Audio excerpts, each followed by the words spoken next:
A viewer that was watching one of my videos had a request that I upload a new video about my outdoor cutting table upon which this multifunction cutting table sits.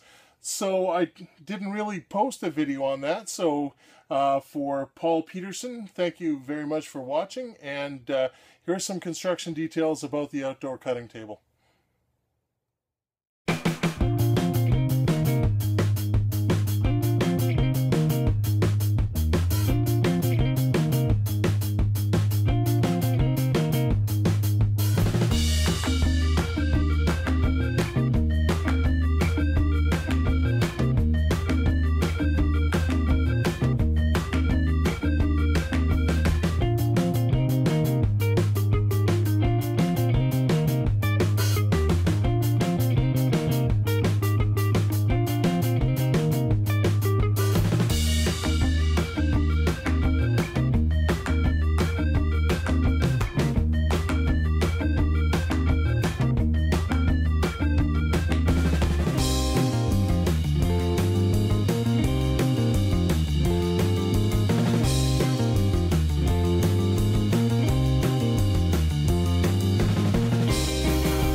This is the multifunction cutting table top.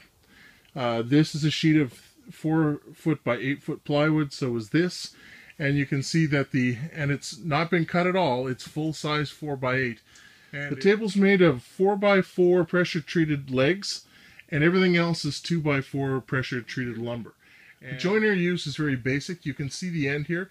It's a full 4 feet wide. Okay. So when you get a pressure treated 2 by 4, I bought all mine 2 by 4 by 8 foot, and they're never exactly 8 feet long. They're always a hair over, which is good. That's what you really want. You'll see that the corners are mitered.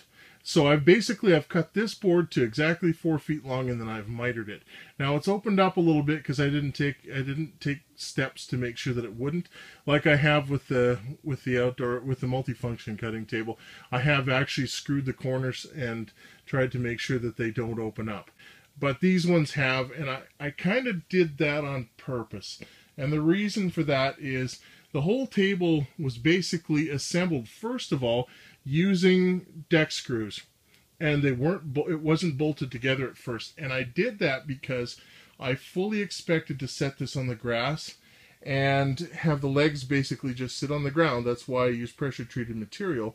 And I knew that the ground, even though I had taken steps to make sure that it was fairly level and fairly even, I knew that the table would probably find its own level and settle a little bit over time.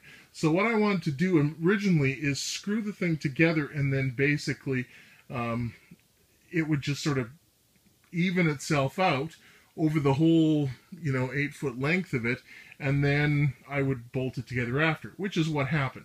Now the strange thing of it all was that although these joints opened up a little bit, the thing didn't really go out a square and stayed flat and level and even, which was nice. So the legs are exactly 30 inches long. Now I did that because I could put the sheet of plywood on and I could lean over the table and reach into the center of it, no problem.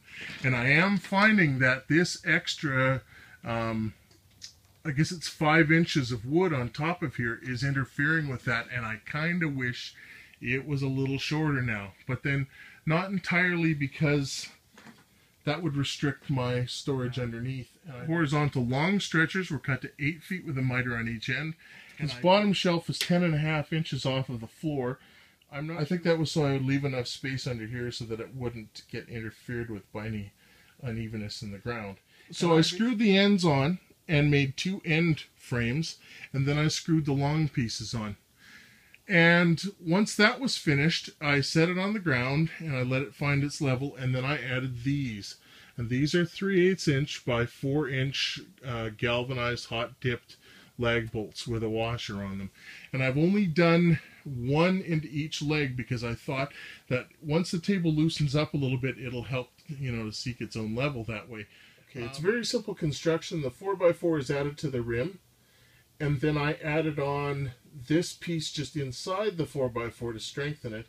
In addition to the 2 pieces at the end, there are 5 joists hung on 2x4 joists hung on 2x4 joist hangers. I think there's 5 because I had 10 joist hangers and I didn't want to buy any more. But they're a little closer together in the middle, and that was to add more support in the middle. So they're just cut to fit, and they were placed in there in order to support the top. The bottom deck here, you can see at the beginning of the video a picture of my kids helping me install this. These are just 2x4s that are cut to 4 feet long, so there's not even a lot of measuring involved in this table. They're cut to the same length as what the width of the table is, and they're set on here and they're screwed in place. My kids did that. And the spacing, don't ask me what that was all about. I have no idea. I think I had a certain number of 2x4s to get rid of, and I spaced it in order to get rid of them. Now this plywood that you see up underneath, that's part of the multifunction cutting table. That wasn't there. I left this with nothing on top because I wanted the rain to get through it so that no water would pool on it. And then these things here, which I used as an outdoor cutting table, but I continue to use because they're not quite worn out yet, and I'm cheap, are just strips of 1x4 strapping that I lay across the top, and then I put my plywood on top of that, and when I cut through into this, and that way I don't damage my top, and these things will just make it into the fire pit when I'm done. Now I will say the top of the outdoor cutting table, which is this part here, did sag just a little bit in the middle, and that was fixed by adding the multifunction top onto it, and that is an issue that probably somebody building something like this should consider. And if you don't want to store long boards underneath, then you can easily add a support in the middle or a third set of legs in the center, and that would fix that problem. So in the end, I did like the outdoor cutting table. It was a really nice addition to the woodshop. Being outside is fine, but it is nice having the tent over top of it now so that I can work out here in the rain. If I were to do something like this again and not put a tent over it, I would definitely put some kind of a gravel pad or something underneath it, because the weeds growing up through it, I mean, you had to, unless you're willing to move it all the time, and I could just grab it with the tractor and move it, but that was still a pain. So I would probably tend to want something underneath it so at least the weeds don't grow up. So Paul Peterson, I hope this is enough information. Again, if you have something that you have questions about and you'd like me to elaborate on, just let me know and I will do that. So thanks for watching.